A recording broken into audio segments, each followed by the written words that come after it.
कहानी की शुरुआत में हम 1969 का समय देखते हैं, जब अमेरिका के दो एस्ट्रोनॉट पहली बार चांद पर कदम रखे थे। पहली बार चांद पर पहुंचने पर हम एस्ट्रोनॉट को अपनी कंट्री का फ्लैग चांद पर लगाते हुए देखते हैं। इसके बाद सीन यहाँ से शिफ्ट होती है और हम एक बच्चे माइक को देखते हैं जो वाटर स्केटिंग कर रहा होता है। और यहाँ पर हमें पता चलता है कि माइक के डैड नासा में एक एस्ट्रोनॉट हैं और उसके ग्रैंडपा भी नासा में एक एस्ट्रोनॉट रह चुके हैं, लेकिन किसी कारण से माइक के ग्रैंडपा अब उनके साथ नहीं रहते। तो आज माइक के डैड और मॉम माइक के साथ उनसे मिलने के लिए जाते हैं। उसके ग्रैंडपा अपनी फैमिली से दूर क्यों रह रहे होते हैं, इसके बारे में किसी को कुछ पता नहीं होता है। वो अपने मॉम और डैड के साथ जब अपने ग्रैंडपा के घर पहुंचता है तो उसके ग्रैंडपा उनसे मिलने से मना कर देते हैं। ये बात सुनकर माइक काफी दुखी होता है और अपने मॉम से पूछता है कि मॉम, हमारे ग्रैंडपा हमसे क्यों नहीं मिलना चाहते। जिस पर उसकी मॉम उससे कुछ छिपाते हुए कहती है कि बेटा दुखी मत हो, एक दिन तुम्हारे ग्रैंडपा तुमसे जरूर मिलेंगे। इसके बाद हम एक अमीर आदमी को देखते हैं जो अपने मून पर जाने की बात ऑडियंस को बता रहा होता है। वो आदमी सभी को बताता है कि मेरे डैड मून पर जाना चाहते थे,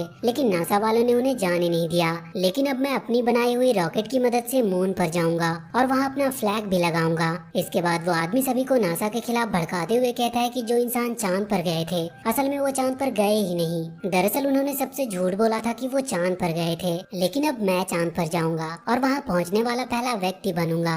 दरअसल ये आदमी चांद पर जाकर अमेरिका का फ्लैग हटाकर वहाँ के सभी निशान को मिटाना चाहता था, ताकि वो ये प्रूव कर सके कि चांद पर पहुँचने वाला पहला व्यक्ति कोई और नहीं बल्कि वो खुद है। वहीं माइक और उसके डैड टीवी पर ये न्यूज देख रहे होते हैं तो माइक ये देखकर अपने डैड से कहता है कि डैड, नासा इसे क्यों नहीं रोकती, जबकि सभी लोग सच्चाई जानते हैं कि चांद पर सबसे पहले कौन गया था। तो उसके डैड उसे समझाते हैं कि नासा इसे रोकना तो चाहती है, लेकिन उसे रोकने के लिए नासा के पास इसके जैसा एडवांस रॉकेट चाहिए, जिस पर नासा ऑलरेडी काम कर रही है। वहीं हम यूएस के प्रेसिडेंट को देखते हैं जो अपने मिनिस्टर्स के साथ मिलकर उस बिजनेसमैन को रोकने का प्लान बनाती है। इधर माइक अपने फ्रेंड को अपने ग्रैंडपा के बारे में बताता है कि उसके ग्रैंडपा काफी टैलेंटेड थे, क्योंकि जब चांद पर जाने का मिशन बना तो उसमें से 3 लोगों को जाना था, जिसमें से एक उसके ग्रैंडपा भी थे। लेकिन जब चांद पर जाने का दिन आया तो उसके ग्रैंडपा को उसके मिशन से निकाल दिया गया और बाकी के 2 लोग चांद पर चले गए। इस बात से उसके ग्रैंडपा को काफी दुख हुआ और तभी से वो उनकी फैमिली के साथ नहीं रहते।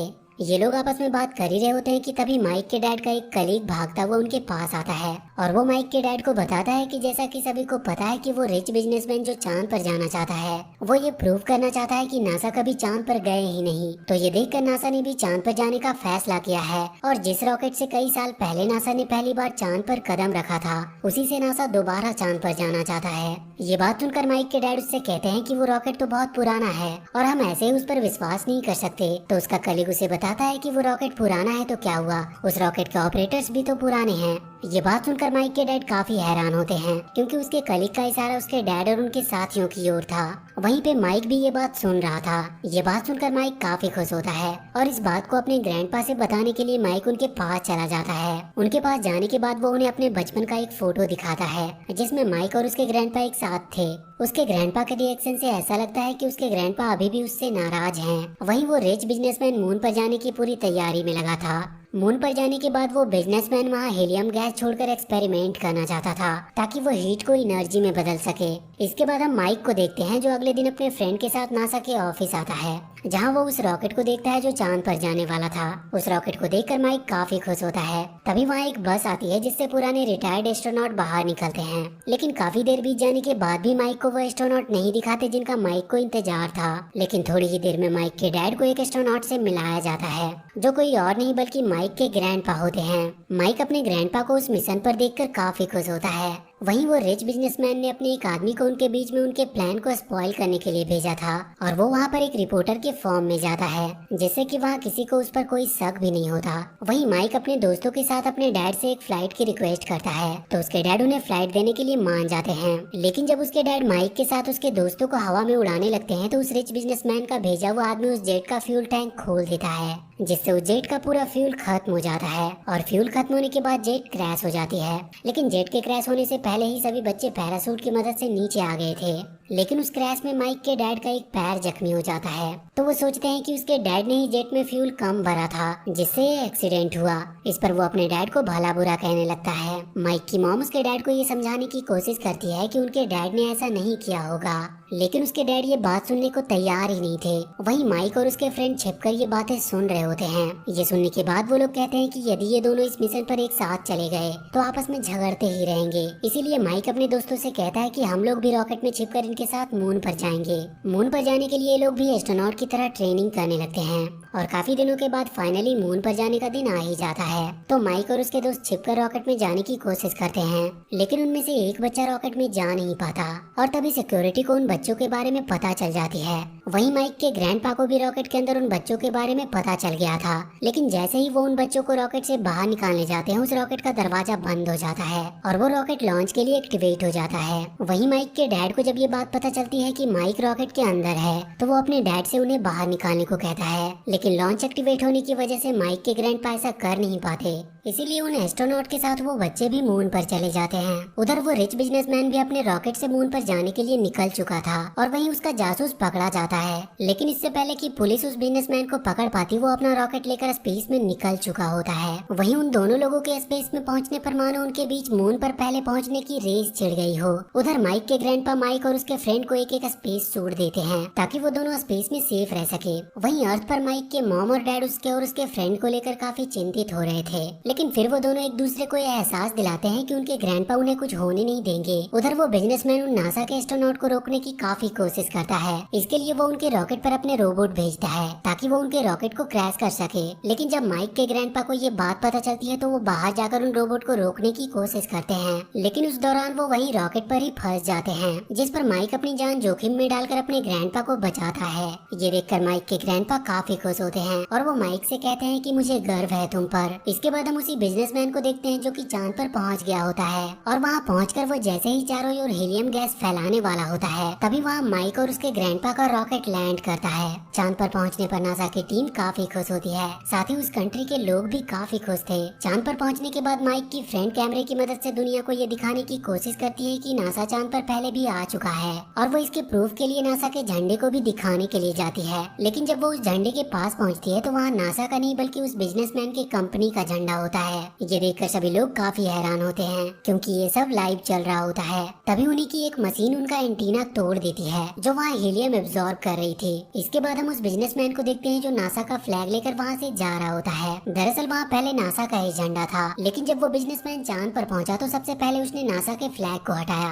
और वहाँ पे अपना फ्लैग लगा दिया। माइक और उसके ग्रैंडपा जब ये देखते हैं तो वो लोग भी उसके पीछे जाते हैं। माइक के पास उसके दोस्त का एक पेट लिजार्ड होता है जिसकी मदद से वो उस बिजनेसमैन के शिप से यूएस का फ्लैग लेने में कामयाब हो जाते हैं। लेकिन इस दौरान वो आदमी माइक के ग्रैंडपा को अपने साथ ही ले जाता है और थोड़ी ही देर में माइक को रोबोट के जरिए एक मैसेज मिलता है जिसे उसी बिजनेसमैन ने भेजा होता है। उस मैसेज के जरिए वो कहता है कि मुझे नासा का फ्लैग वापस कर दो और इसके बदले में मैं तुम्हारे ग्रैंडपा को छोड़ दूंगा। माइक किसी भी हालत में अपने ग्रैंडपा को बचाना चाहता था, इसीलिए वो इस डील को मान लेता है और अपने ग्रैंडपा को बचाने के लिए उस बिजनेसमैन के प्लांट पर जाता है जहाँ वो बड़े बड़े मशीन से हीलियम गैस छोड़ रहा था। माइक और उसके फ्रेंड के वहाँ पहुँचने पर वो बिजनेसमैन उन्हें ये बताता है कि वो किस तरह से दुनिया को डिस्ट्रॉय कर सारे लोगों को अपना गुलाम बनाएगा और सभी जगह अपना हुकूमत कायम करेगा। लेकिन उसे ये पता नहीं होता कि वो बच्चे जिन्हें वो कहानी सुना रहा है वो कोई आम बच्चे नहीं बल्कि काफी इंटेलिजेंट बच्चे हैं, क्योंकि वो दोनों वहाँ पहुँचने से पहले ही सारी प्लानिंग कर चुके थे। उनके पास जो लिजार्ड था उसके हेड पर एक एंटीना लगाकर माइक की फ्रेंड उस झूठे बिजनेसमैन की सारी बातें अर्थ पर लाइव टेलीकास्ट कर रही थी, जिससे उसकी सारी पोल खुल जाती है।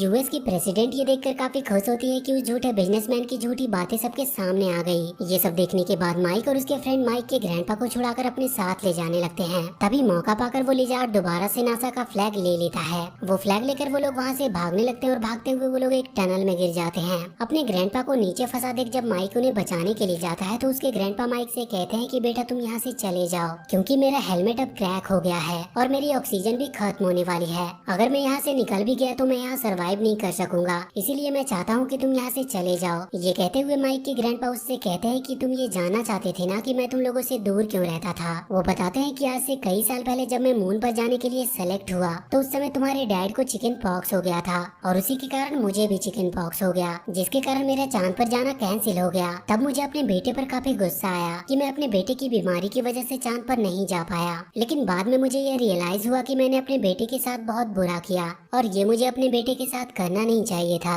और इसीलिए मैं सभी से अलग रहने लगा ताकि मैं किसी को अपना चेहरा ही ना दिखा सकूं। उनकी ये सब बातें पूरी दुनिया में सुनाई दे रही होती है क्योंकि ये सब माइक के फ्रेंड के कैमरे में कैद हो रही थी और ये सारी बातें माइक के डैड भी सुन रहे होते हैं। ये सब सुनने के बाद माइक के डैड काफी इमोशनल हो जाते हैं। वही माइक अपने लिजार्ड की मदद से अपने ग्रैंडपा को वहाँ से निकाल लेता है और उनसे कहता है कि मैं आपको ऐसे मरने नहीं दूंगा। बाहर निकलने के बाद उनके सामने कुछ टूटे हुए शिप के पार्ट्स दिखाई देते हैं जिनकी मदद से वो लोग स्लाइड करते हुए अपने रॉकेट के पास पहुंच जाते हैं। वहीं वो बिजनेसमैन भी उनके पीछे लगा हुआ होता है। रॉकेट के पास पहुंचने के बाद माइक के ग्रैंडपा जल्दी से अपना सूट चेंज कर लेते हैं जिससे उन्हें एक नई जिंदगी मिल जाती है और ये सब सिर्फ उनके ग्रैंडसन की वजह से हुआ था। उधर माइक अपने फ्रेंड से कहता है कि यहाँ से जाना ही हमारे लिए काफी नहीं है, हमें इस बिजनेसमैन के प्लांट को डिस्ट्रॉय भी करना होगा ताकि वो दुनिया को किसी तरह का नुकसान ना पहुँचा सके। ये कहते हुए वो दोनों उस प्लांट के अंदर जाने लगते हैं, लेकिन तभी वो बिजनेसमैन उनके पीछे पड़ जाता है और इससे पहले कि माइक और उसकी फ्रेंड उस प्लांट को डिस्ट्रॉय करे, वो अपने प्लांट को उनसे पहले ही डिस्ट्रॉय कर देता है ताकि वो माइक और उसके फ्रेंड को मार सके। प्लांट के विस्फोट होने पर सभी को लगता है कि माइक और उसकी फ्रेंड मारी गई, इसीलिए सभी लोग काफी दुखी होते हैं। लेकिन तभी उनका लिजार्ड उन दोनों को बचाकर अपने साथ बाहर ले आता है।